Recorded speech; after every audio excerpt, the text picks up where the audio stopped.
Welcome to the Greener Way podcast. I'm your host and managing editor of FS Sustainability, Rachel Allen-Backus. In this episode, brought to you by First Sentier Investors, we'll be discussing biodiversity, natural capital, and ecosystem services, and how they impact on investments. First Sentier Investors responsible investment specialist Joanne Lee explains how the fund manager is integrating how we should think about the ways in which companies are dependent on and impacting our natural world, and how that widens the lens on risk and opportunity. So nature is like a big thing that surrounds us basically. And in nature, there's living nature, which includes habitats, species, ocean, lakes, people, animals, all that.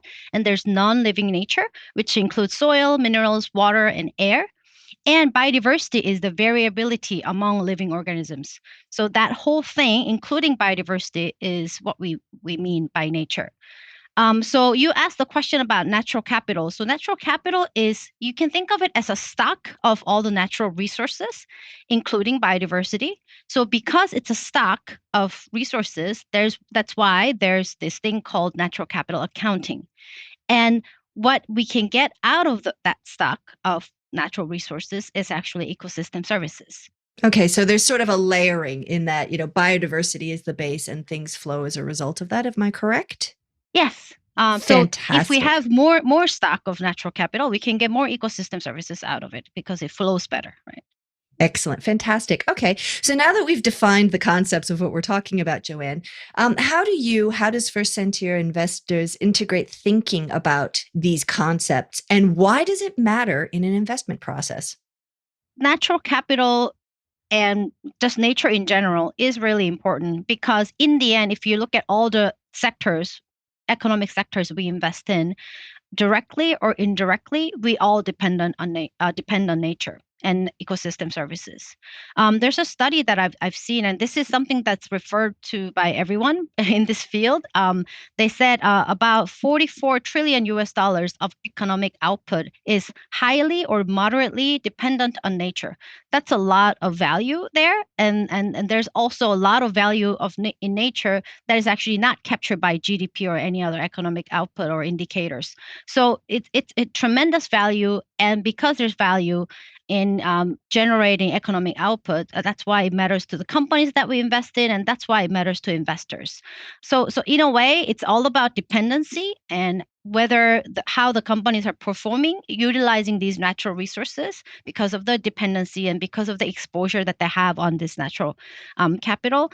The company's performance can vary based on the stocks of natural capital that they have and how they utilize available natural resources. And that's why it matters to them. And if it matters to the companies who invested, it matters to us.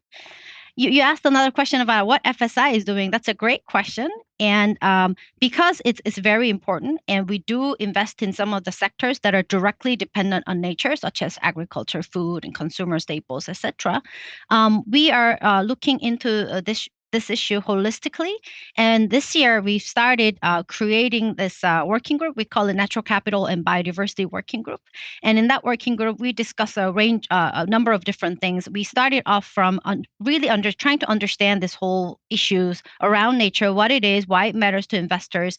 And first step was to understand our exposure to certain sectors that are really dependent on nature. And because nature is, as I said, such a big thing, and it touches on so many different issues and topics, we decided to focus first on water and deforestation this year. So just focusing on those, we're looking at a few key sectors, and we are exploring some of the tools out there to help us assess our exposure and dependency on these issues.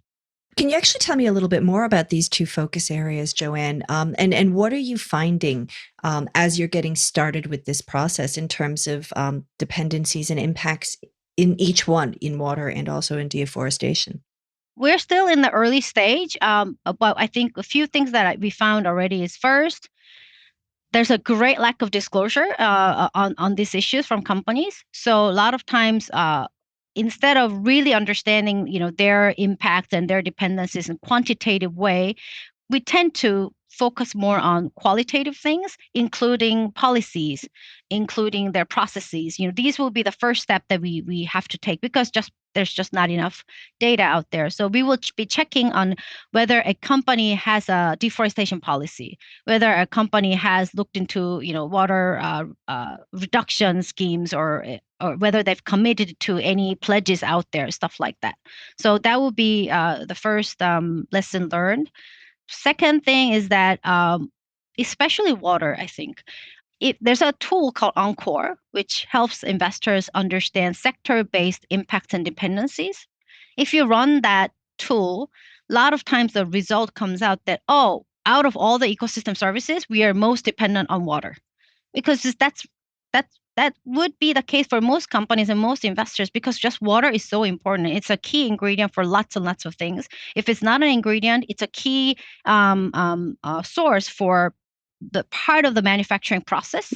So it's such an important issue, whether it's quality of water, whether it's quantity of water. So it's such an important thing that it's just everywhere. But we can't really be looking into all sectors. We have to be selective on what we look at. So in terms of understanding the impact, using certain tools for investors like us who tend to invest in range of different sectors, it's very different to identify certain areas that we can really try to minimize our impacts, because the results of these tools provide us more of a very kind of general answers at this point. So we're waiting to see more sophisticated tools out there that we can use to really be able to prioritize key issues with some quantitative data. And I'm sure sort of as time rolls out, there'll be a sort of an evolution of this debate as to whether or not that they're, like as with the debate around climate change, does carbon footprinting give you a big enough picture of your impacts? Should there be a better measure? Because there's strengths and weaknesses from using mean species abundance and the other metric you were just talking about. So yes, absolutely. Right. Speaking of, I introduced this on purpose. Speaking of climate change, how does climate change interact with biodiversity and vice versa? And how do you begin to organize your thinking about this, both you yourself, Joanne, and sort of First Sentier as well? They say climate change and biodiversity are two sides of the same coin. So really, we have a very firm understanding that without solving the issue of biodiversity, we can't solve the problem of climate change and vice versa. And biodiversity especially is really crucial to help both mitigate the effects of climate change and also adapt to the rapid changes that we're experiencing with climate change. So on the mitigation side, nature systems help regulate climate change. Oceans, for example, oceans absorb heat, oceans and plants draw down carbon dioxide. So that's really important, that the role that nature has to mitigate climate change. And also nature provides a significant buffer and also maybe a kind of a room for resilience for us to adapt to the climate impacts and resilience to shocks. So there are many, many more impacts that, shocks, environmental shocks, wildfires, tsunami, increased frequency of flooding, all this happening. And I think that the more increased biodiversity we have and more natural resources there are that are healthy, I think that's going to help us be more prepared to the fast changing nature of the environment. So for those things, I think that's why they're really closely interlinked. And if we can reduce the impact of climate change, whether that's lesser increase in global temperature or lesser frequency of wildfires, these can help restore nature and biodiversity that was destroyed because of the human activity. So I think they really interact with each other, these two themes. So the better we do, the more work we do on one, it will be easier for us to also achieve our goals for the other. So you may have heard of it, but First Sentier Investors has made a net zero commitment to across our investment portfolios to be net zero by 2050, and for our business operations to be net zero by 2030. And for us, because we made this commitment, we take it very seriously. And for us to be able to achieve this net zero target, we definitely need to be looking into nature and see what it is as investors that we can do to protect nature and also to reduce some of the negative impacts and footprints that we have as investors due to the investment decision making that we do on the companies. Joanne Lee, First Sentier Investors. Measuring our impacts on nature and our dependencies on ecosystems is still an emerging field, particularly when it comes to assigning financial valuations to those areas.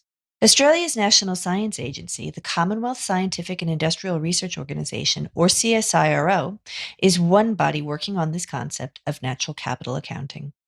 We speak with CSIRO Land and Water Research Director of Living Landscapes, Dr. Libby Pinkard, and she explains how having a natural capital account can lead to a greater understanding of holistic management of ecosystems with the aim of restoring degraded landscapes. Let's start with the converse of land restoration and biodiversity, which is land degradation and biodiversity loss. And we know that globally land degradation is widespread, it's generally on the rise, and it's occurring across a broad range of landscapes. And we also know that climate change and megatrends like population growth are likely to increase pressure on natural systems into the future. A real turning point in our thinking, both within CSIRO and more broadly, I think, about biodiversity loss came from the UK Treasury report in 2021, known as the Dasgupta Review, that found that over 50% of global GDP is moderately or highly dependent on nature, and that we need to essentially increase our supply of nature into the future. And then we've got more recently the World Economic Forum Global Risks Report that comes out, I think, every year. For the first time, has listed biodiversity in its top three risks, along with climate change and extreme weather events. And of course, those three are all integrally connected. And then, of course, the Convention on Biological Diversity has also recently proclaimed a global biodiversity crisis. And recognising all of this, CSIRO is focusing on research that helps us to quantify the condition of natural systems and how that's changing over time in response to management and environmental pressures, such as climate change. And we're trying to better understand threats to ecological systems, essentially, and landscape remediation methods that can help us to manage those threats. And of course, that includes threats to biodiversity, but also to water and soils and air and vegetation more broadly. It's what we describe really as our natural capital. So nature-based solutions are actions that are trying to protect and sustainably manage and restore natural systems with the intent of providing benefits to the environment and also to human well-being. And some of the examples of that include landscape restoration and conservation. Things like carbon farming activities and biodiversity credit schemes can also be considered to be nature-based solutions. But we do need to understand the effectiveness of nature-based solutions in improving environmental outcomes. You can go and do the actions, but are you actually getting any improvement over time? And this is, I think, where CSIRO adds value through the development of tools and methods for quantifying change in condition of natural assets and understanding the ecosystem services that flow from nature to humans. And CSIRO is also quite concerned that we take a holistic approach to this type of management rather than focusing on just carbon or just biodiversity outcomes, for example, so that we can avoid perverse outcomes. So it's commonly described as co-benefits or multiple benefits, and we're doing quite a bit of work in that space as well. Fantastic. There's about 100 years worth of information just in that little introduction there, Libby. But if I can start to ask some questions to break it down. When we think about the natural capital accounts, and I'm using the inverted quote finger marks, which is great for an audio presentation, but nevertheless, is it merely sort of a layering of individual parts, like, soil quality, volumetric measures of water, air quality, etc.? Or how do you build that more holistic picture of an ecosystem and then measure degradation and then restoration? If we think of natural capital as the stock of renewable and non-renewable resources, such as your plants, your animals, your air, your water, minerals, and they combine to yield flows of benefit to society. So natural capital is a way of describing the environment in economic terms. Natural capital accounting is then the process of calculating and valuing these stocks and flows. So, thinking about the sort of methods and targets that you might be trying to achieve. So, the Australian government has signed up to the System of Environmental and Economic Accounts, which is a global framework. So that's what we're working towards as well. And that does lay out a bit of a recipe as to how you pull together this information, but it doesn't have that practical context. So what we've been focusing on within CSIRO is how do we practically apply some of these global frameworks in a way that is not too onerous for those that are trying to do it. And so essentially the process, I guess what we've been trying to do with our approach is align the accounting as closely as possible to financial accounts so that it's not too big a step for accountants or whoever's trying to pull together this information to actually develop the accounts. So the framework that we've developed is based around an asset register. So a natural capital asset register. So it would sit alongside, every business has an asset register. And so this is just bringing nature into that. And alongside that, you'd have a maintenance obligation schedule, which lists all of your natural capital liabilities, essentially. Things like the costs of restoring or maintaining or enhancing the quality of natural capital assets. And then from that, you can derive a physical flow account that just records the flows of ecosystem services, and that's in physical terms. And then the other side of that is translating that into a monetary flow account that records the monetary values of the benefits that are captured through that physical flow account. That's in essence how it's done. They're not short reports. They tend to be quite long. But what we want to do is bring together that information so that it can be presented essentially in a balance sheet and an income statement. So all of those other schedules that I've talked about are the way of capturing that information, the natural information, in a way that we can then integrate into a balance sheet and an income statement to sit alongside the financial statements.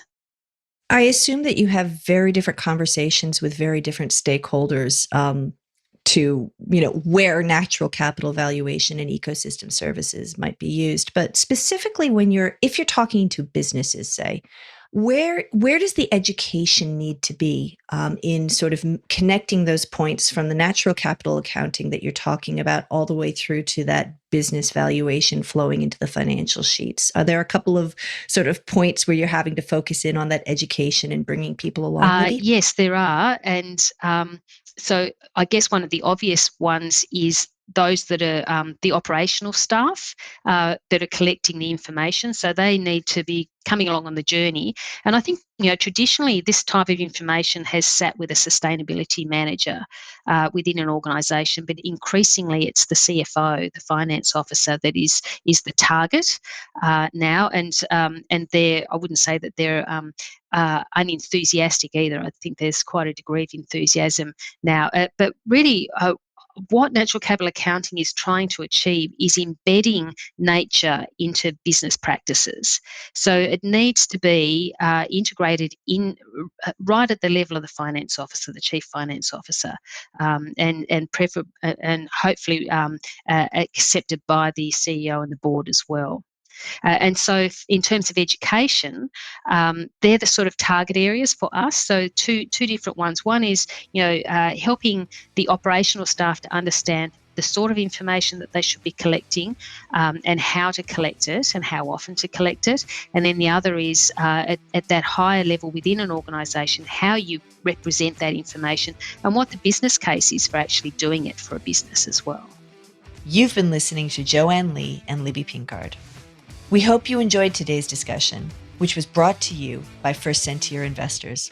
Please remember that you can subscribe to the Greener Way podcast wherever you listen to your favorite podcasts. I'm Rachel Allen-Backus, Managing Editor of FS Sustainability. The Greener Way podcast is a product of FS Sustainability, a show about people, the planet, and investing in our collective future. All information in this podcast is for education and entertainment purposes only.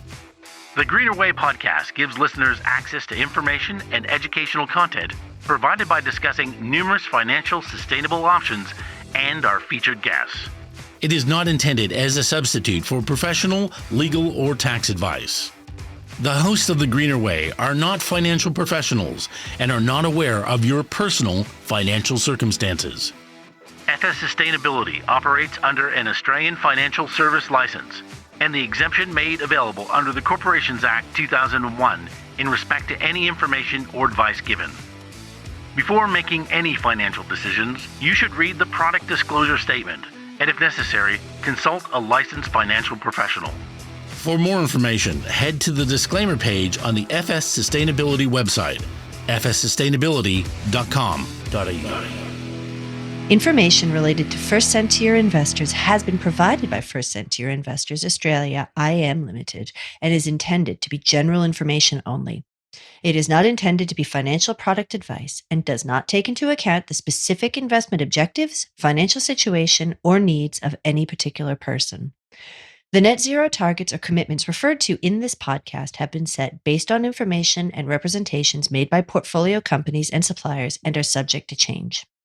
Achievement of such targets or commitments depend on the ongoing accuracy of such information and representations, together with the realization of certain future matters such as government policy implementation and enhanced future technology.